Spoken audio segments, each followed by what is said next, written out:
Y'all, everybody good with that? I'm excited about this because I've been waiting for this since last year.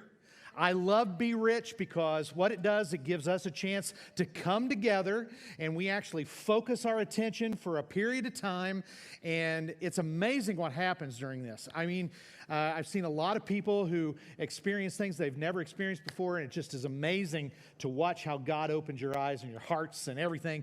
So I'm looking forward to this. It's going to be great, and I want to kind of start things off today by taking you to a spot here of thinking about what it is, what rich is, okay? Everybody thinks in their minds the idea of rich.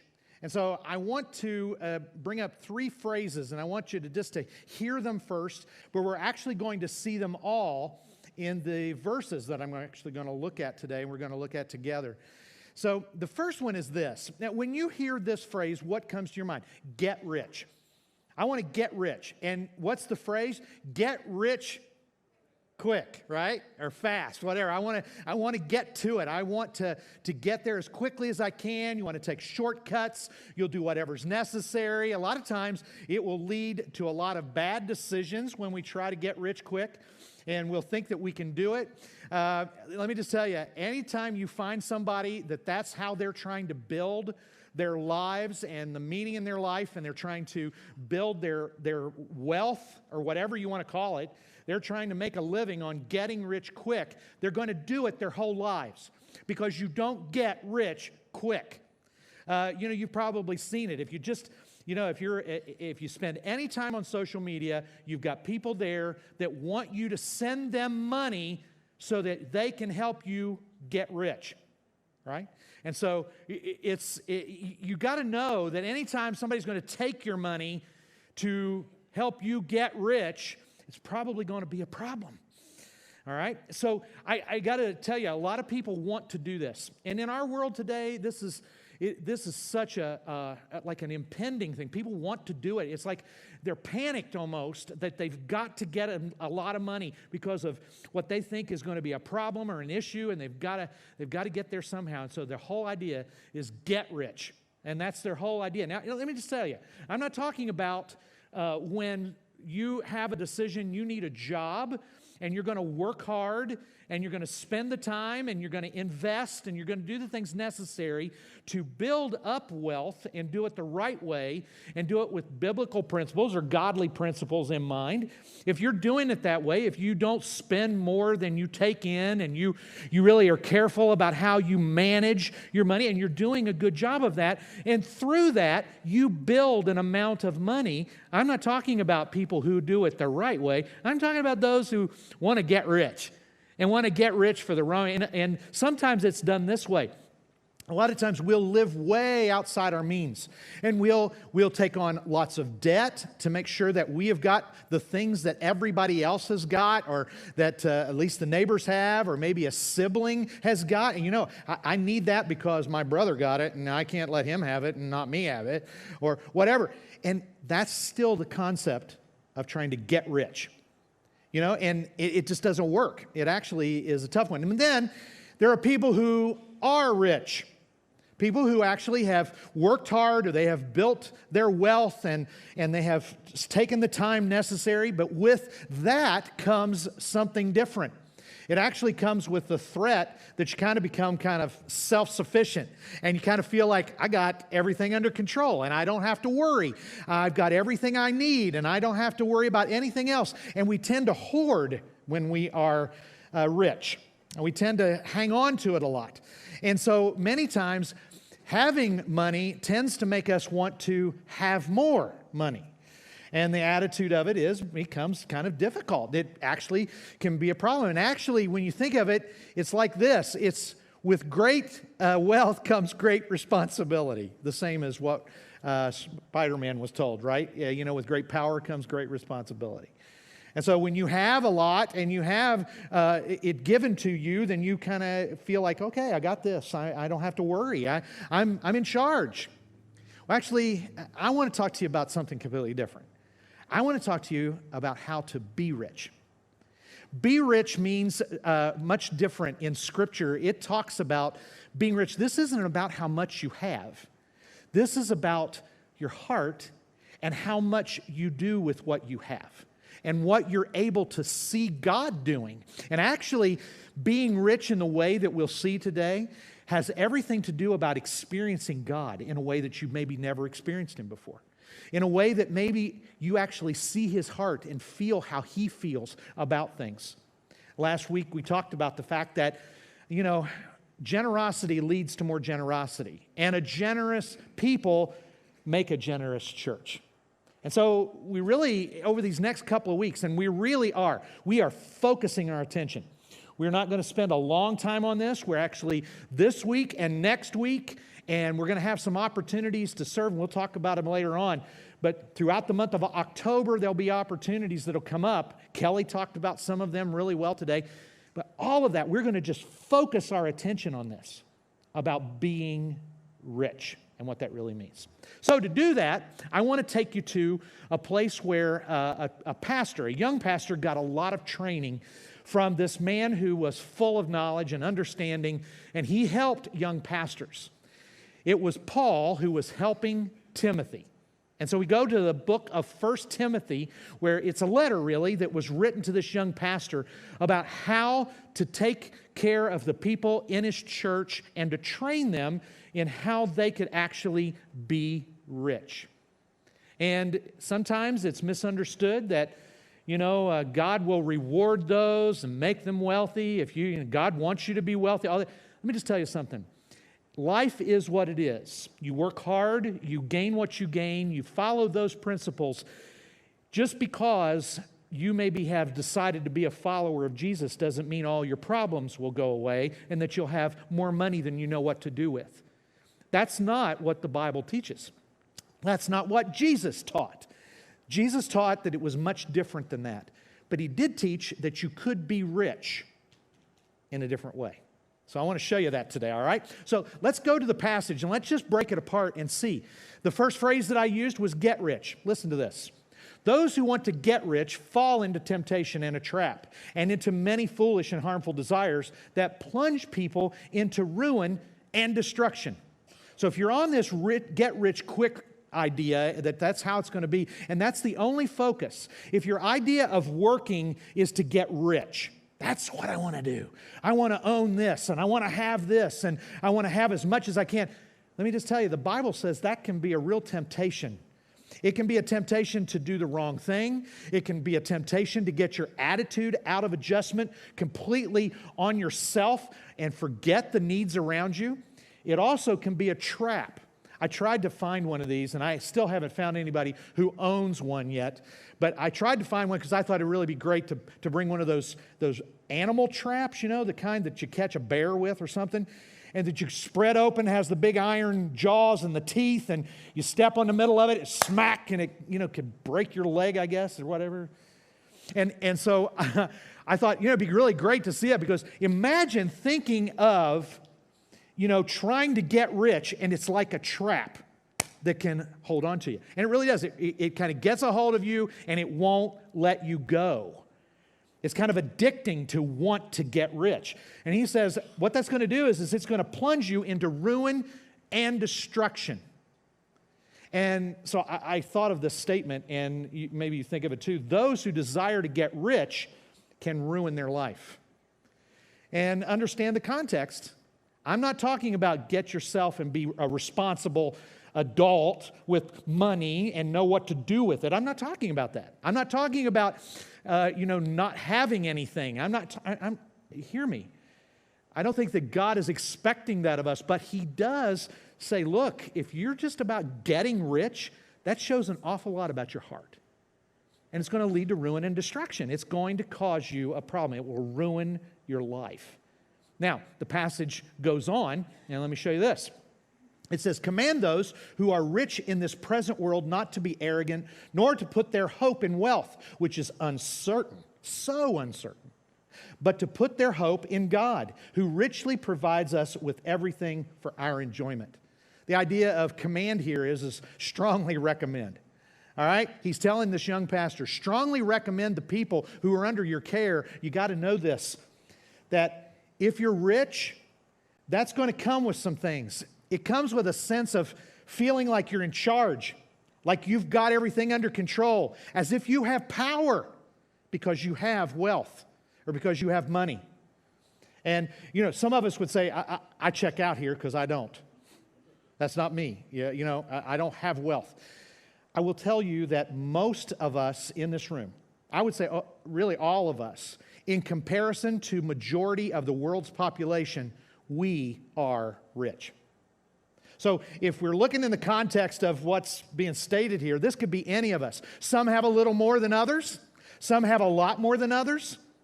But the point is that we all have wealth to a degree. And it can cause us to be arrogant.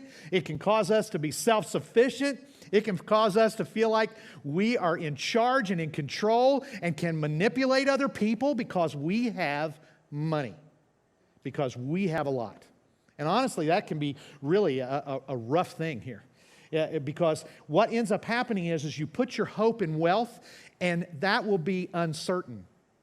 Anybody here can guarantee what you're going to make a year from now? How much money you'll have a year from now? Nope. You can try to tell me, oh yeah, I've got it all planned out. I know the plan. Let me just tell you, things can change very quickly, right? It's uncertain. You don't know for sure. And many of us in this room probably have already gone through great loss. Where you've had either lost a job or you've had to lose something you really wanted, or maybe it was on the list and then something else came up and you had to, the money you had put away to get something you wanted, you've had to use it for something that was needed, or you made some bad decisions or unwise choices with your funds and then that led to something else. Maybe you're living beyond your means. It's easier to lay down a plastic credit card and you're living beyond how much you make. And now you end up, with all kinds of debt, and it's heavy and it's hard to deal with. If you're rich, if you have a job, if you are working and you have money, if you have some of us maybe even inherited money, whatever it may be. But the whole concept is that can make you arrogant. It can make you in an uncertain place in your life, even though you may think you've got it under control. He says, put your hope in God, who richly provides us everything for our enjoyment. The point is that God wants us to have things. He is not trying to take those things away from us. He's actually not trying to make us feel guilty for what we do have. But if our heart and our attitude is about having those things or being wealthy, and it's look at me and look how great I am and how certain my life is because of all of that, He's trying to get us to look at something completely different. That's uncertain. It's so uncertain. It puts us in a place of need, and it just is, it's not good for us. Which really comes down to this. Those who are rich must make heavy decisions. We have great responsibility. If you have money, if you have wealth at all, actually, if you have more than you need and you come to the end of a month and you have plenty left over, which some of us in the room would go, wow, I wish that were the case. But you had plenty left over and you've made wise decisions and wise choices, then you have a responsibility. What are you going to do with that? And that's what Paul told Timothy to tell people. You should actually be thinking about how you arrange your life and fix your life so that you don't have debt, that you don't have the issues that are a problem, so that you could be rich in this way and not arrogant, but willing to enjoy life and to feed into the lives of others. So here's what we're going to do. And as Be Rich has kind of launched today, and we start with this, I started with this idea of the two that stand out, the get rich and the people who are rich, and those warnings that kind of come with it, and the rewards that come with it as well. The concept that actually, it's not wrong to have money, but it's the right thing to do and the responsible thing to do to consider what you do with it. And so we're going to start talking about the opportunities we have together to actually make a difference. And we're going to come back and talk about this because the verses actually unpack and talk about what it means to be rich instead of just getting rich or that you are rich, but this one. So to shift gears this morning, I want to bring up Wade Climbing, our student ministry pastor, and Kids Street director, Charlene Trout. and I'm kind of partial to her. And then Steve and Becky Huff, who have been doing Operation Christmas Child now for several years here at the church. I want you to welcome them as they come up and talk about an opportunity for us to be rich. Guys, let's welcome them.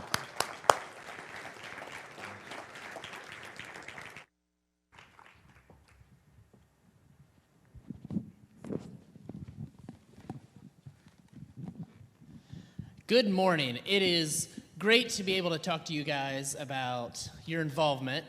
You've been a part of the church for 21 years now. You've been kind of heading up Operation Christmas Child for 5 years now, and we're thankful for that. But tell us what Operation Christmas Child is and the impact that it has.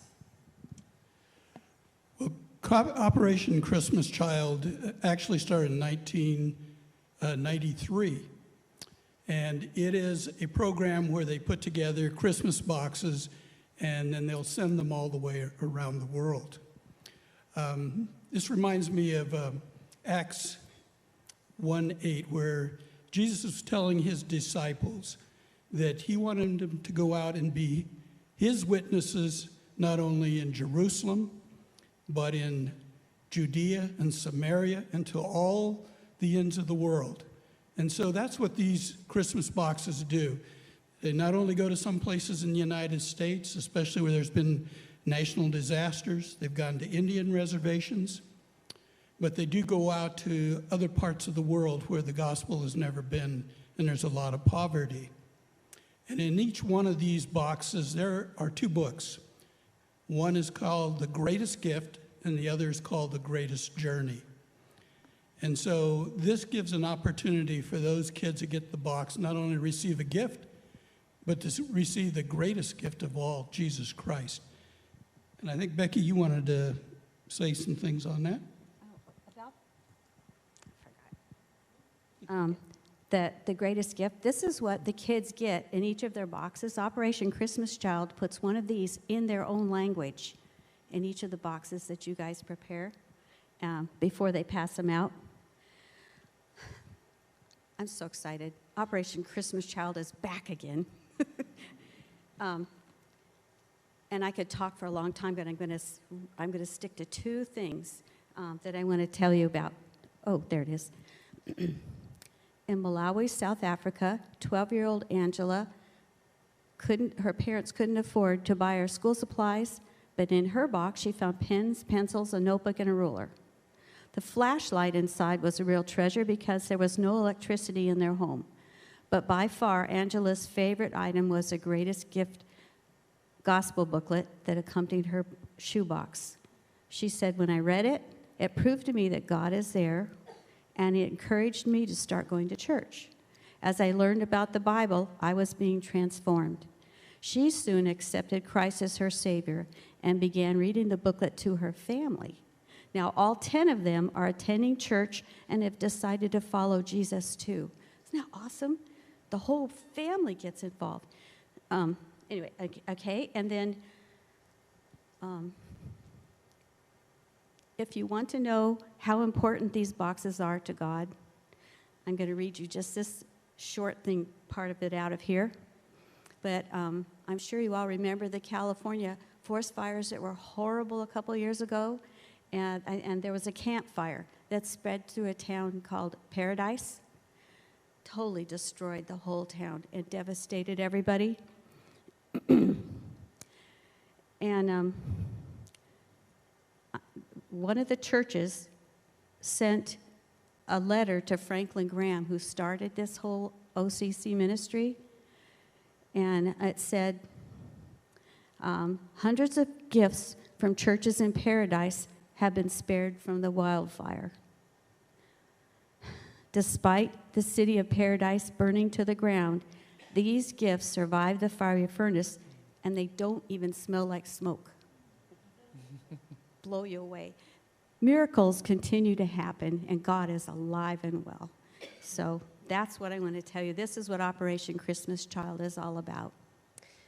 And how can we participate as a church? And then I'll get to parents and kids in a second, but church as a whole, how can we help that? Well, you could pick up one of the boxes in the back. There's one in the FMC and in the lobby, and fill one of those boxes out, and then bring it back to the church, and then we will eventually collect them all, and they'll be sent out to different places. One thing I failed to mention was, last year was very difficult for everybody, and especially around the world. And investing and inviting, and those things are all part of discipleship. But serving is when you actually get to put your hands on what you know to be true, to give to people that need it, to serve and to love. And it empowers this next generation to make a difference and to be part of something that's bigger than they can ever imagine. And we tell that to our kids next door all the time. You're a part of his big story, and it's bigger than you can imagine. And so we encourage you to do this as a family, to go get boxes. Now, one thing about the boxes, First Service took them. So we have a few left. We actually had somebody run out in between services and got what they could find at Office Depot, so we have boxes that you can take. They're smaller, so you need to take 2. And yeah, but you can pick up the Operation Christmas Child boxes at the table and the ones for the Give, Serve, Love boxes for the schools. And you don't even have to have a box. If we run out of those, you can put them, you just bring them in a grocery bag, and we will make sure that our Fairborn families have what they need for this year. And that's what's cool about it is this is Be Rich. We're kicking it off. And how great of a way to go local in serving our Fairborn schools and then going global with sending these boxes around the world to share the love of Jesus. That's what it's all about, and that's why we love Be Rich around here, because it is impacting lives on a daily basis. I just want to take a moment and say thank you guys for all the hard work and all the leadership that you've done. Can we give them a round of applause?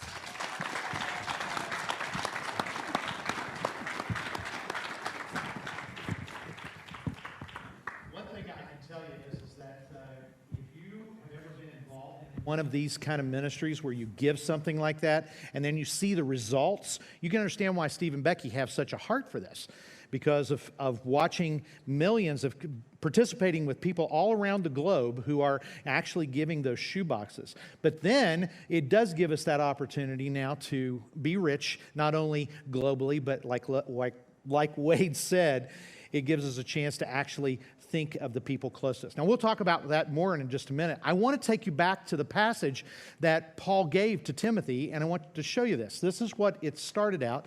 Strong recommendation, again, from this pastor. Command them to do good, to be rich in what? In money, wealth, possessions? No. In good deeds. In actually doing something. Taking action. Taking what you have and actually investing it in lives of people. Be rich in good deeds and to be generous and willing to share. In other words, the old thing that we learned when we were kids, and we had to learn to share something we had with someone else. And it was the hardest thing maybe for you to do, to give that to them. But once you did it, it actually brought you closer to the other person, and it opened the door for you to have a good relationship with them. Imagine now, if you put that principle in place, that this gives us an opportunity to see God's heart. It gives us a chance to see what God wants to do in the lives of other people when we are rich in good deeds and then we are generous and we share. But the verses go on, and this is what happens as a result of it. In this way, they will lay up treasure for themselves as a firm foundation for the coming age, so that they may take hold of the life that is truly life. The concept, over and over again, when you do this, it's an investment that will always have a positive return. You ever tried to do investments and there's no guarantee, right? There's no guarantee of anything you invest your money in unless it's this.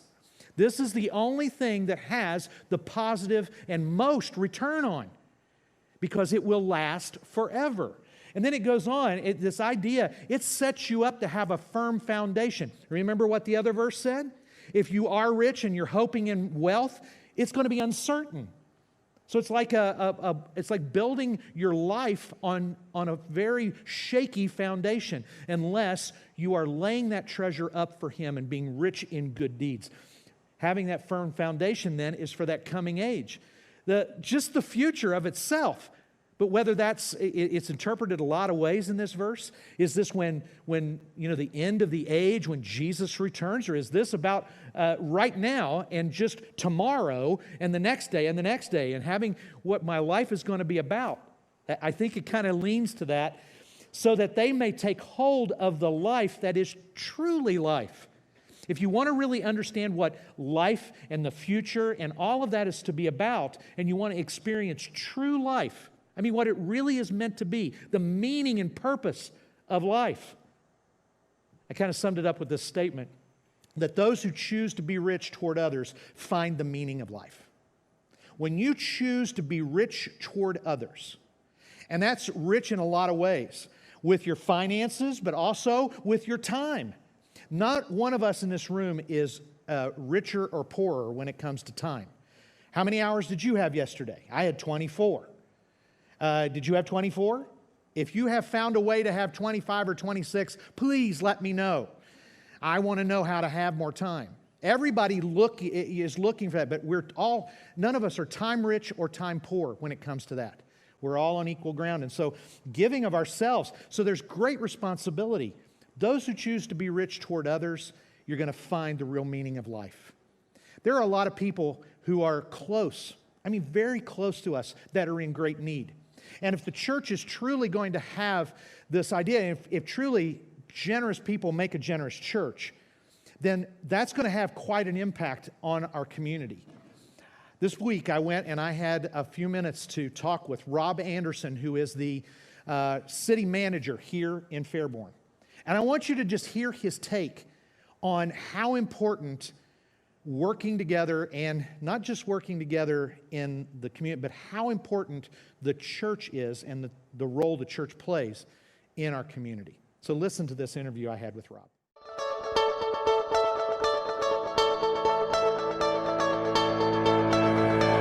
So I'm here today at the city of Fairborn with our city manager, Rob Anderson. And Rob invited me over. I wanted to interview him and just to ask him some questions about, first of all, the role that he plays here, because I think it's important to know the people who are in leadership around us. And so, Rob, thanks, first of all, for joining me. Yeah, no problem. And I wanted you to just tell me a little bit about the role that you have here in the city and the things that you do on a regular basis. Well, first of all, Greg, thanks for inviting me to speak to your group. I really appreciate the work you guys do on a daily basis for our community. It means a lot to me, and it means a lot to the citizens that you're there and can help. So first off, I just want to say thanks. Yeah. If I were to explain the city of Fairborn like a company, it's really easier to understand, I think, that way. So if you look at our elected officials, we have 7 city council members that are directly elected. They are the board of directors of the city. So from there, the city manager is then the CEO. So I am in charge of the daily operations of the city. Everything from police, fire, parks and rec, you name it, anything that happens within the city, I help organize it. I'm not going to say I do any of it, because we have some wonderful people that take the day-to-day things and really run wild with them and do great things. I more help organize, make sure that I take what the council wants us to do and implement that plan. Very good. I will say your leadership is stellar. Thank you. I hear so many good things about what you're doing, and it's obvious that you're making a lot of progress here in the city. I want to ask this question because I know in the role you play, being the leader here on a day-to-day basis, that there are probably many challenges that come across your desk. Yeah. Can you just give us an idea of what some of those challenges are that you're facing? Yeah, I think you probably see this with the church as well. I mean, we have 2 really different communities within Fairborn. We have a very prosperous side, and then we have some folks that maybe aren't as prosperous that really struggle on a daily basis to anything from to provide food on the table to keeping the lights on to just keeping their property up. So we really see the full range of problems in the community, but I think we really have a lot of folks that really struggle on a daily basis just to provide what they need, even some of the basics. Sure. So, one of the things that our church has really tried to make our main theme is to be for our neighbors. Yeah. And because I think in our world today and in our culture, the church has kind of been known, unfortunately, for what it's against. At least that's what's usually talked about the most. And so we really want to be known for what we're for. Sure. And I know that that's a big thing here in the city too, that you really want to be for the citizens of the community and doing everything you can to support them and encourage them.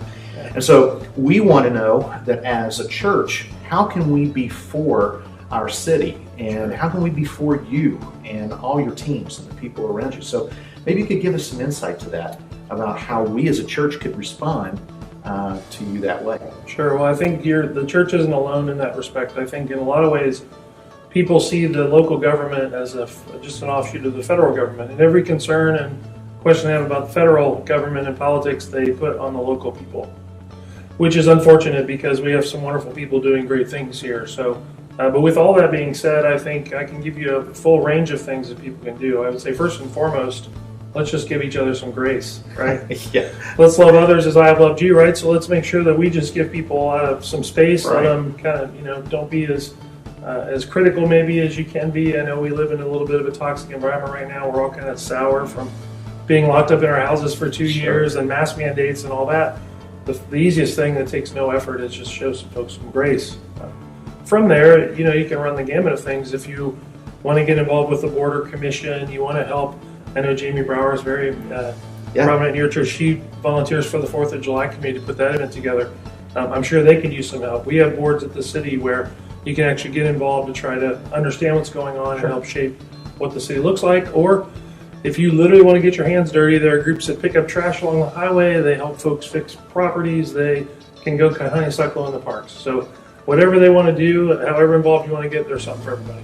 That's fantastic. Yeah. And so I know that we are looking into ways that we can actually do that here in the near future. Yeah. To really come alongside you guys and really make our city the place that people love and enjoy, and it gives us an opportunity to be for our neighbors. And I'll tell you that what I've recognized in the 5 years I've been here is that Fairborn people are generous. Yeah. They may not have a lot, but what little they have, they're willing to give to somebody. And it's just, we help each other out and we look out for each other. And I think your message is wonderful, and I fully support being for that. I think the good news is we're already there. I think there's a lot of folks that already do that really help each other and are willing to pitch in. So I think generosity is a big thing here, and I think that'll help get this thing going forward. Well, it's really great because we talked about this recently, that generosity leads to more generosity. Yeah. And generosity is not about an amount, it's about a heart. That's right. And really what's behind that. So, Absolutely. Rob, thank you. I know that, I don't know if you have anything else you want to share with us, but I appreciate all that you do. We appreciate all that you do. And so thank you for making this city what it is. Of course, I'm a government official, so I'd love to get the last word if you don't mind, Greg. Of course, Okay. please. You mentioned it before, and I want to expound a little bit on it now, is that I couldn't do this job without the help of others. So there are a lot of folks that help me do this. Sure. Megan Howard with our communications, Mike Eppert, my assistant city manager, economic development, police chief, fire chief, Parks Rec folks. Yeah. They are the ones that really dig in and make everything happen. I get to take a lot of the credit, but I need to deflect a lot of that down to the folks that actually do the work, and how wonderful they are already for a lot of cases, their hometown. We have a lot of folks that went from Fairborn that still live in Fairborn, that work at the city of Fairborn and do wonderful things for the community. So I really need to recognize them more than anything else. That's fantastic. I appreciate you doing that, and we appreciate you. Thank you. So, Appreciate it. Rob, thank you for Thanks, being a Ryan. part of this with me today. It's been great. And I hope this has been an incredible opportunity for you to see just how we can be for the city of Fairborn.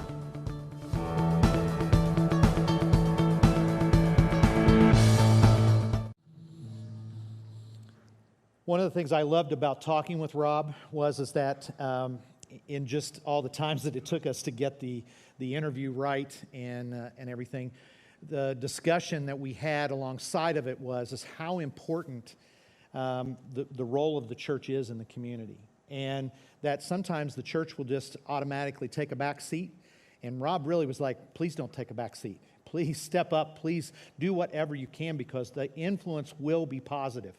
And so I think we've done that. We've had so many times we've stepped away from those kinds of opportunities thinking that we need to separate ourselves from government or whatever, but they're in need of our help. And they want us to be involved. And as long as they're asking, I think we oblige. And so we take the opportunities. When we do Be Rich, we emphasize 3 words: give, serve, and love. And that is a part of being able to respond to what God is calling us to do. It is based on the principles we saw today. It's not about getting rich, and it's not about having a lot, even if you are rich. It's really about being rich, and to be rich in good deeds, because that's how we truly experience God's heart. So giving, serving, and loving is how we get to experience God's heart for others. And you might say, I've never really done anything like this. I don't know what it means. I'm going to tell you that you need to leap out there. If you call this your church home, if you call this your place, if you're a guest here today, we're glad you're here. Thanks for coming and be a part. But we want you to join us. We want you to experience this, because once you experience this, God uses things like this to expand your heart and your mind to see things how He sees it. And you will actually be able to experience Him personally, as well as being able to experience what His heart is in all of what's going on around us. And so when we respond, we have incredible opportunities to see His heart. So I have some things that I really just, it's really now time to act. It's one thing to talk about it and to understand it, but I'm speaking to everybody that's in this room, and I'm speaking to everybody who's at our online campus today. Those of you who are attending that way, that's great. You can participate just as much, and in some ways, you can have as much influence as anyone else who may be right here in this room today. So I want to encourage you to think about that. So as we talk about it, I'm going to ask you to do this. I'm going to ask you to give $39.95. $39.95 is the average Amazon purchase in America today. And I'm asking you to give up something. You know, that stock-up order that you do every week of toilet paper and Pop-Tarts. You know, whatever it is. You know, the thing that you are like, I can't wait to have this. Or you may have been saving money to purchase something, but you could say, you know what, I could wait a little longer on that. I'm going to give that money to this. You might be able to give several gifts of $39.95. You may be in that place to be able to do many gifts of that amount. But then some of you might say, I would struggle to give $3.95 right now. You know something? You give. It's not the amount, it's your heart that matters. And so when it comes down to it, I'm suggesting this amount because it's something that easily we could give up and replace with a gift and being rich in good deeds. And let me just tell you, if you may wonder, where's this money going to go? Is this going to go into the church budget? No. I'm going to tell you, this is an above and beyond the regular giving offering. This is meant to be a special one.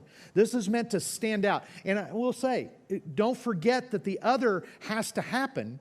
The other giving should be regular in your life. Generous people make a generous church. So when we meet our regular needs of doing regular ministry every day, just our regular giving, but then we have opportunities like this, and when we can focus our time, we're not going to leave this open for weeks and weeks and weeks. This is only going to be open for about 2 weeks long, so I'm asking you to do it today. I'm not asking you to wait until next week or put it off or anything like that. If you can do it and you can make the choice to do it today, then do it today. $39.95 in any multiples of that, all right? But then there's something else that I'd like to ask you to do. I'm going to ask you to fill 2 boxes. I'm going to ask you to fill an Operation Christmas Child box that can go around the world and reach a child and perhaps their whole family with the gospel, but also just to show the love of Jesus to them.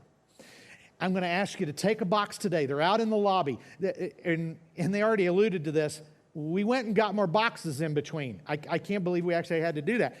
We had to do that for the Give, Serve, Love boxes, the ones that will go. Next week you will get to meet Briston Wells, who is the homeless liaison for the city of Fairborn Schools. And when we're talking a need, there are more homeless now in Fairborn than there were pre-COVID. So if that tells you anything, we have a job to do and a place of influence as a church to be for them, and the way we do it is to be rich. And so I'm asking you to fill 2 boxes, an Operation Christmas Child box and a Give, Serve, Love box. If there are no boxes out there, there are lists out there for you to take. So I'm going to encourage you. So I told everybody, don't leave here without a box or without 2 boxes in your hand. So today, you may have to leave without 2 boxes in your hand because we don't have any. We'll have more next week, but that does not keep us from doing and acting on this, okay? Let's Let's do it in a way that just surprises us all, okay? So I go back to this. The $39.95 offering, it's going to go to local nonprofit organizations, and it 100% will go to them. And I will put this guarantee on it. If not every penny will go that's given for Be Rich, every penny will go to outside organizations that are doing ministry and that are helping people in our community that we support and believe in and have supported. I will give you your money back if every penny doesn't go to that, all right? So you can check up on us and see. I can tell you that every penny will go, or you can have your money back. Now, these 2 boxes, this is going to take a little effort, but I think it's a great opportunity. The last thing is something that we weren't able to do as well last year, and it's this: sign up to serve. I don't know if we did it or not, but we need still people to sign up for this Wednesday to feed the team. The football players, they're coming in, okay? It's important. You might say, football players scare me. Okay, you can encourage them. Here's how you can do it. We're looking for 95 people to write an encouragement note to a cheerleader, a coach, or a football player. Just a note of encouragement. So everybody here can do that, all right? You need to go on the church app and sign up for that. You need to go on the church app to give as well. That's just how we've got it set up. And if you can't do that, if you don't know how to do it, stop outside at Next or at the table, and they will help you do those things. Not only that, but is any cooks in the room? Anybody here cook? Are there any enthusiastic cooks in the house, I should say? Good grief. Okay, if you can cook, we need you. You need to go on and sign up that you would be willing to do that. We need cooks. We need people who will come and set up, who will come later and clean up, whatever. You can participate to help feed the team. Then we've got the opportunity here in the area. There's several opportunities that are going to come to us, and you're going to hear about a couple of them next week. Some of them, especially that Rob was speaking of, he is right now putting those together. We need 100% participation with this. Everyone serving. Not one person sitting here, not one person watching today. All of us can be involved in this. Every person. There is a place for everybody. Whereas in some cases in the church, there's only so many slots to fill in certain ministries. This is wide open for you to be involved and to help. And so we want everybody to do this. We do this for a short period of time so that our attention is focused, so that it makes the maximum impact. So I think we can do this. I think it will blow our minds. And if you want to experience God in a way you've never experienced before, you need to participate in Be Rich. Give an offering, fill 2 boxes, and sign up and serve. And doing all of that with a heart of love, you're going to know what it is to be rich. You ready to be rich? No. Are you ready to be rich? Good, because the first time I could hear the online campus louder than you, okay?